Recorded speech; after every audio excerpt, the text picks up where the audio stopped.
ಅಭಿಮಾನವೇ ನಿನ್ನ ಉಸಿರಾಟವು, ಕರುಣೆ ದಯೆ ನಿನ್ನ ಸಂಸ್ಕಾರವು, ನಿನ್ನ ಬೆನ್ನ ಹಿಂದೆ ಜನಸಾಗರ, ನೀನವರ ಎದೆಯಲ್ಲಿ ಅಜರಾಮರ.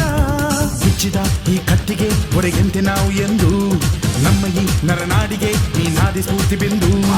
ಸಿಂಹಕ್ಕೆ ತಲೆ ಬಗ್ಗದು, ಕದನಕ್ಕೆ ಎದೆ ಜಕ್ಕದು, ನುಕ್ಕು ನುಕ್ಕು ಮುನ್ನುಕ್ಕು ನೀ ನಡೆದುದೇ ದಾರಿ.